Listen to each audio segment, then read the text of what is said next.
That sparring in the Democratic Party is just a piece of the larger war for power in America that's going to play out in the 131 days remaining until the midterm elections. And there were some huge tells of what's to come this week. So let's take a close look at what those were in this week's edition of The Battlefield. The polls are shifting. The map is changing. The fight for Congress is on. This is the battlefield.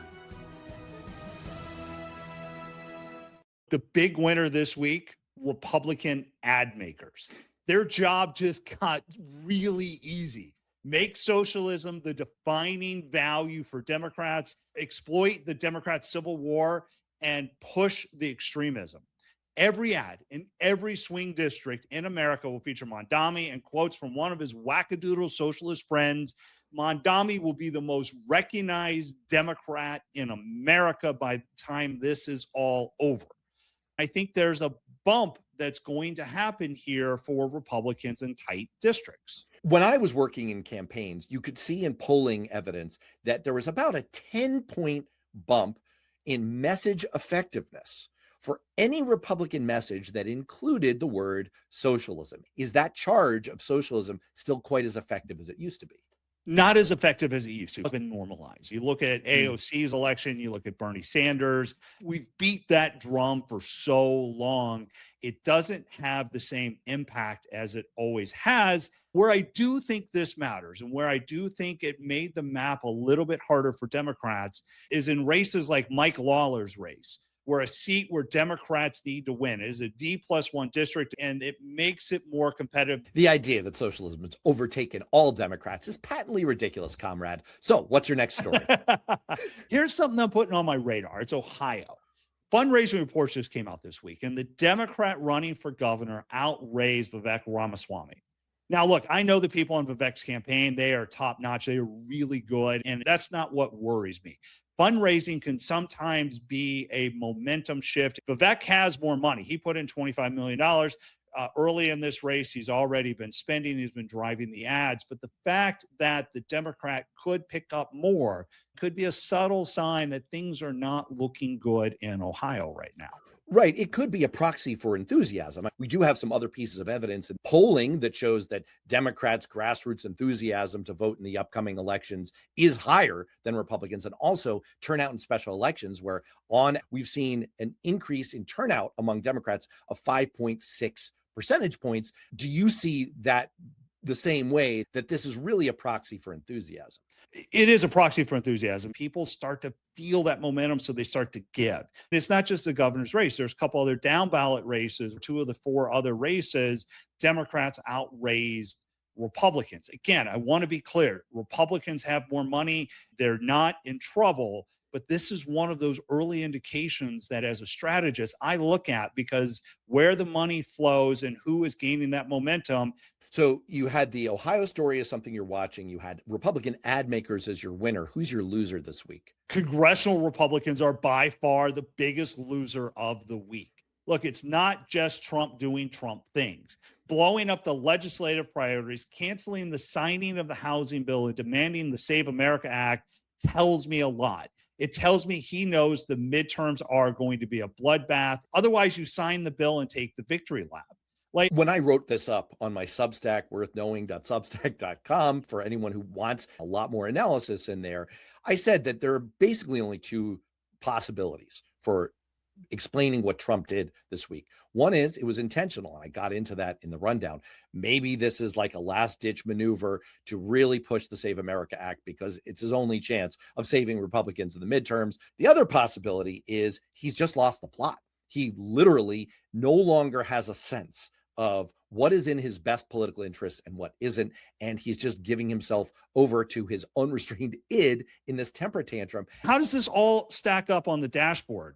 In terms of the big structural indicators that we always look at, Trump approval rating, the generic ballot, and consumer sentiment, very small movement this week. The really significant piece of this that I want to point to, besides the fact that Charlie Cook, the congressional race raider, moved 7 races in Democrats' direction, which is interesting, but it's not a major indicator because most of those races are reaches for Democrats. They're more possible, but they really only matter if we have a major Democratic wave. The big thing to look at that I included this week is gas prices. And you can see there's a disconnect happening here between the major decrease in gas prices that we've seen not only week on week, but also over the last month, and the fact that Trump's approval rating is going in the wrong direction.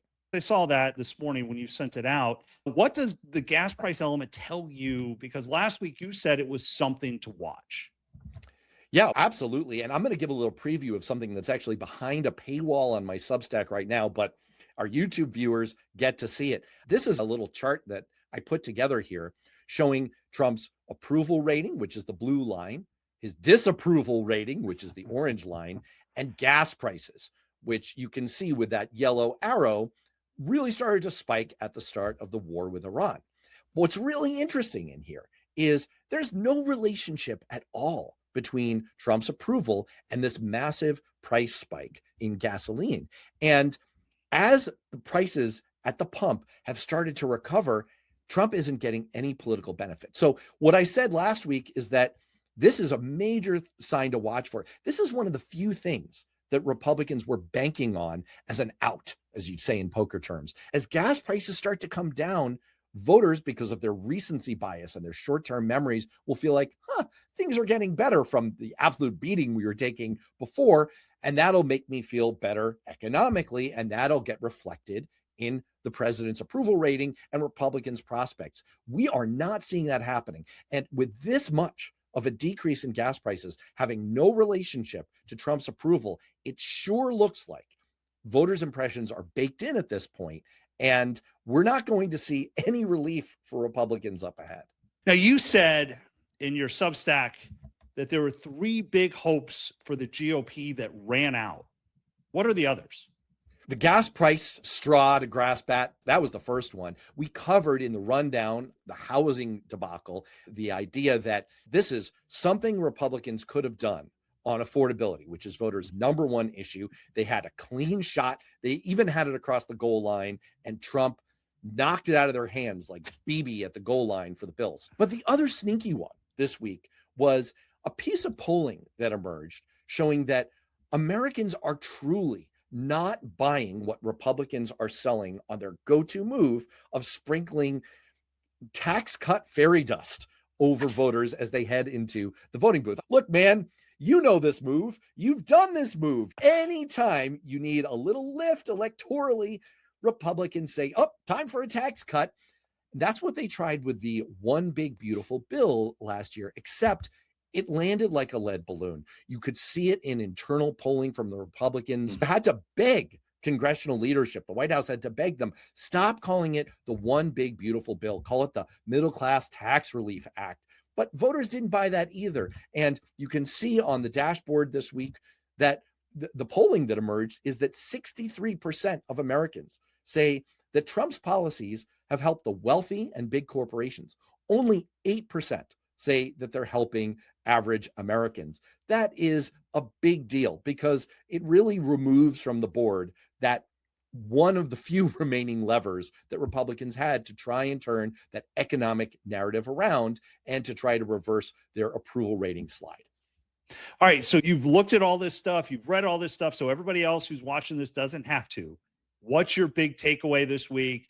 Where do you put the state of the battlefield? The state of the battlefield is reasonably steady, but trending more toward the Democrats and the Republicans. Between your big stories and my big stories, what you're seeing is chaos, which voters don't like.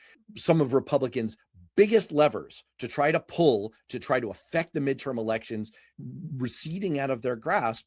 And even though you're seeing a little bit of drawback on the generic ballot for Democrats, they're not quite as strong as they looked a few weeks ago.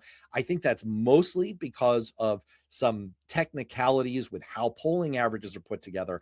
I'm not putting a lot of stock in that. I'm expecting that's going to reverse as we get further and further toward the midterm elections. So this last week was a move toward the Democrats. And look, I got to say that from my standpoint, that's a hopeful sign